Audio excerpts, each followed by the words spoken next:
प्यारे बच्चों नमस्कार। आज हम बात करने वाले हैं स्टैटिस्टिक्स यानी कि सांख्यिकी का एकमात्र 5 से 10 मिनट का वीडियो, जिसमें टोटल कंसेप्ट आपको देने वाले हैं बहुत इजी वे में। यहाँ पे गौर करिएगा, आपको कोई आंकड़ा दे देगा, जिस प्रकार से मैंने एक आंकड़ा लिया है और आपसे कहेगा भैया इसका माध्य बता दो, माध्य का बहुलक, परिसर, विचलन यानी प्रसार, मानक विचलन, विचलन गुणांक, कुछ भी बता दो, कैसे निकालोगे बस यहाँ पे ध्यान देना।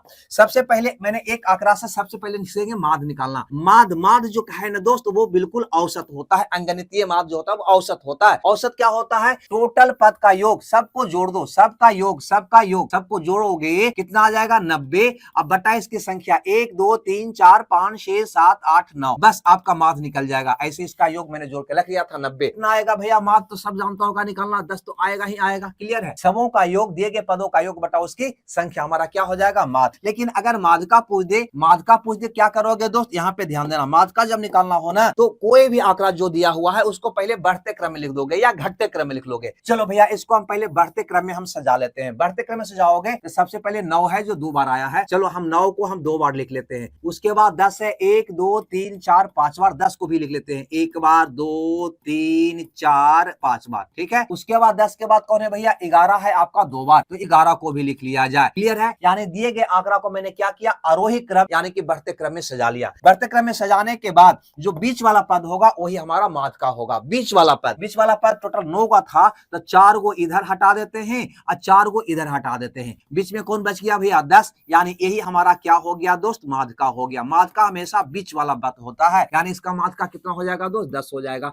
अब बहुत सा बच्चों को लग रहा होगा कि सर ये तो 9 गो था, फुट था, तब तो बीच में एगो आया ना। अगर ये जोड़ा होता यानी कि ये 16 गो होता, 20 गो होता, 28 गो होता, 30 गो होता, तब बीच में तो 2 गो आ जाता, तब माध्य का कैसे निकालते? तो कुछ नहीं करते, वो दोनों को जोड़कर आधा कर देते, मेरा माध्य का निकल जाता। अगर बीच में 2 गो निकल आता है तो दोनों को जोड़कर आधा कर देना। चलो भैया माध्य का भी गया। अब बात आती है बहुलक का। ठीक है भैया, बहुलक का चलो बहुलक को देखते हैं, है ना। ये सीख गए। बहुलक की अगर बात करें, बाहुलक जो बहुत बार आता है, यानी जो सबसे ज्यादा बार आता है, जो पद सबसे ज्यादा बार आता है वो कहलाता है बहुलक। क्या कहलाता है दोस्त? बहुलक कहलाता है। देखो सबसे ज्यादा बार कौन आ रहा है, तो यहाँ पे कहोगे 10 की बात करोगे दोस्त, तो 10 देखो तो 1 2 3 4 5 बार आया है। क्या कहोगे जी? 5 बार आया है। अगर हम यहाँ पे 11 को देखें तो 11 भैया यहाँ पे 2 बार आया है, 11 यहाँ पे 2 बार आया है। ठीक है? अगर हम 9 की बात करते हैं दोस्त, 9 1 बार 1 2 बार, 9 भी भैया यहाँ पे 2 बार आया है। तो बताओ तो सबसे ज्यादा बार कौन आया है? कहोगे 10। तो जो चरमान सबसे ज्यादा बार आता है वही कहलाता है बहुलक, यानी इसका बहुलक कितना हो जाएगा दोस्त? 10 हो जाएगा। यानी बहुलक निकालना भी हम सीख गए। इसका बहुलक कितना होगा दोस्त? 10 होगा।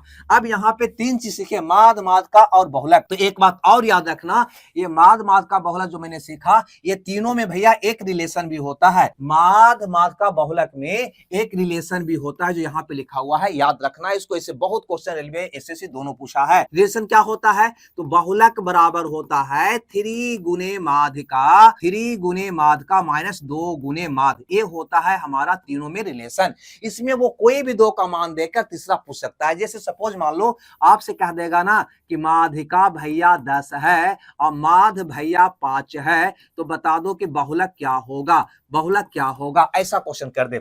आपको करना क्या होगा दोस्त? यहाँ पे तो हमसे यहाँ पे माध्य का दे रखा है 10, तो 3 गुना 10 माइनस 2 गुना माध्य दे रखा है 5, तो गुना 5 कर देंगे। 30 में से 10 गया, कितना आ जाएगा भैया? 20, यानी कि बहुलक मेरा निकल के सामने आ गया 20। तीनों में से कोई भी 2 का मान देकर तीसरा मान पूछ देगा, तो याद रखना बहुलक बराबर 3 गुने माध्य का माइनस 2 गुने माध्य। चलो अब बात करते हैं अगला टर्म का, जो है परिसर, जिसको अंग्रेजी में रेंज कहते हैं। वो क्या है दोस्त? परिसर है, जिसको अंग्रेजी में क्या कहते हैं? रेंज कहते हैं। इसका एक और नाम है सीमाएं। तो परिसर क्या होता है? यहाँ पे ध्यान दीजिएगा, परिसर जो होता है दोस्त, परिसर जो होता है कोई भी आंकड़े का महत्तम चरमान और न्यूनतम चरमान का अंतर होता है। यानी अगर इस आंकड़े का परिसर निकालेंगे ना, इसमें सबसे बड़ा मान को देखेंगे। सबसे बड़ा मान कौन है? कहेंगे 11 है। और सबसे छोटा मान कौन है? कहेंगे भैया 9 है। ये दोनों का अंतर निकाल देंगे, वही हमारा रेंज कहला जाएगा, परिसर कहा जाएगा। रेंज का मतलब है कहां से कहां तक फैला हुआ है। चलो तो इसका परिसर भी निकालना सीख गए। क्या आ गया भैया? 2 आ गया। अब हम बात करते हैं विचरण, प्रसरण या प्रसार का। ठीक है। यहाँ पे एक बात और ध्यान देना, यहाँ पे ये दोनों टर्म जो दिखाई दे रहा है आगे, अगला दोनों जो पद दिखाई दे रहा है यहाँ पे कौन वाला, ए वाला और ए वाला, ये दोनों में एक रिलेशन होता है दोस्त, जिसको भूलना नहीं। ये है विचरण, प्रसरण या प्रसार, तीनों एक ही नाम है, वेरिएंस अंग्रेजी में कहते हैं। ये है मानक विचलन, जिसको स्टैंडर्ड डेविएशन कहते हैं। तो ये स्टैंडर्ड डेविएशन बराबर होता है, यहाँ पे याद रखना, माने कि मानक विचलन बराबर एक यहाँ पे फॉर्मूला होता है, अंडर रूट विचलन कह सकते हो, अंडर रूट प्रसरण कह सकते हो, कुछ भी कह दो, तीनों तो एक ही चीज है, अंडर रूट प्रसरण होता है। ये बात याद रखना। कभी आपको प्रश्न पूछता है ना, तो ई वाला मान देकर ई वाला पूछ देगा, इसका मान देकर ई वाला पूछ देगा। ये दोनों में बहुत क्वेश्चन पूछता है, वो बहुत क्वेश्चन पूछता है। और कभी कभी आंकड़ा देकर ई वाला पूछ देगा या ई वाला पूछ देगा। तो दोनों स्थिति में दोनों तरीका आपके पास होने चाहिए।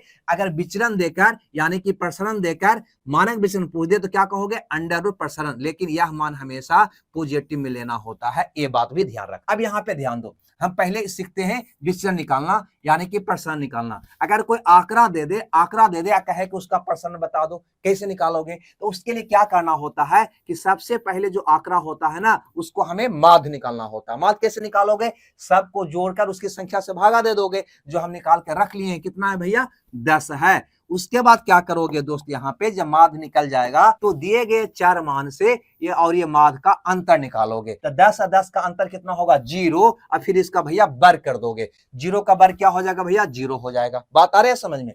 प्लस उसी ढंग से अगला चार मान का अंतर इससे निकालोगे तो ये भी आ जाएगा 0। ठीक है भैया, आज सबका वर्ग करते जाओगे, 9 10 का अंतर 1 आ जाएगा, 1 का वर्ग क्या होगा भैया, 1 होगा। देखो 9 में से 10 गया, -1 भी तुम कर सकते हो, लेकिन जो ही -1 करोगे, स्क्वायर करोगे, क्या हो जाएगा, +1 हो जाएगा। इसलिए यहाँ पे माइनस प्लस से कोई फर्क नहीं पड़ता। अब यहाँ पर देखो, अगर ये 10 10 का अंतर निकालोगे 0 आएगा, 0 का स्क्वायर करोगे 0 हो जाएगा। आगे बढ़ोगे 10 10 का अंतर क्या आएगा भैया, 0, 0 का स्क्वायर करो, प्लस 11 10 का अंतर क्या आएगा भैया, तो 1 आएगा, 1 का वर्ग 1 हो जाएगा। प्लस 10 10 का अंतर क्या आएगा, 0 का स्क्वायर, प्लस 11 10 का अंतर क्या आएगा, 1 का स्क्वायर 1, प्लस अगला 9 10 का अंतर 1 आएगा, 1 का स्क्वायर 1 हो जाएगा। अब बटा में इसकी संख्या डाल दोगे, टोटल के को था, कहोगे 1 2 3 4 5 6 7 8 9 गो। इसको हल करोगे तो क्या आ जाएगा, 1 1 1 1 4 गो हो गया, 4/9। ठीक है भैया, 4/9 आपका प्रश्न का उत्तर आ गया। हमें लगता है ये भी निकालना सीख गए आप। कितना आ जाएगा इसका उत्तर भैया, 4/9 आ जाएगा। यानी कि अगर आंकड़ा देके आपसे विचरण पूछ दे यानी कि प्रसरण पूछ दे तो क्या करोगे भैया,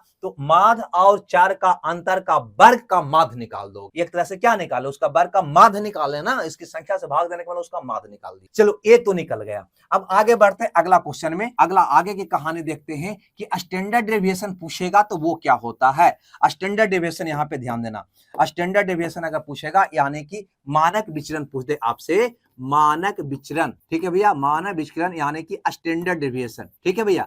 तो इसका फार्मूला होता है अंडर रूट प्रसरण, बस अंडर रूट प्रसरण, ये बात याद रखना। प्रसरण हम निकाल चुके हैं, कितना, 4/9। तो अंडर रूट क्या हो जाएगा दोस्त, 4/9। इसका वर्गमूल निकालो, कितना होगा, 2/3 होगा, लेकिन ये प्लस में ही लेना, ये बात भी ध्यान देना। क्या हो जाएगा, ये इसका मान हो जाएगा 2/3 हो जाएगा। हमें लगता है ये बात भी समझ, माइनस वाला मान नहीं लेना, हमेशा क्या होगा, पॉजिटिव होगा, ये बात को ध्यान देना। क्योंकि वर्गमूल निकालोगे प्लस माइनस दोनों में निकलता है ना, लेकिन आपको प्लस वाला लेना है। क्लियर सी बात है, यहां तक समझ में आया। और ये दोनों में बात भी समझ में आया, जो बहुत बार एग्जाम में पूछा गया है। प्रसरण देकर मानक विचलन पूछ देगा, मानक विचलन देकर प्रसरण पूछ देगा। चलो एक यहाँ पे देखते हैं विचलन गुणांक, ये क्या होता है दोस्त, इसकी भी बात हम यहाँ पे कर लेते हैं। ये विचलन गुणांक क्या होता है, तो गौर से समझना। यहाँ पे देखते हैं, अब हम विचलन गुणांक के बारे में सीखते हैं। ये विचलन गुणांक क्या है, तो सबसे पहले यहाँ पे ध्यान दो, इसका शाब्दिक अर्थ को समझो। क्या है विचलन गुणांक, विचलन गुणांक, गुणांक का मतलब समझ रहे हो ना, गुणांक का मतलब कितना गुना है, कितना गुना है। कौन भैया, विचलन यानी कि मानक विचलन यानी कि एसडीएम, एसडी स्टैंडर्ड डेविएशन। मानक विचलन कितना गुना है, किसका, तो भैया माध्य का, बस माध्य का, किसका भैया, तो माध्य का, वो भी प्रतिशत में, तो गुना क्या हो जाएगा, 100%।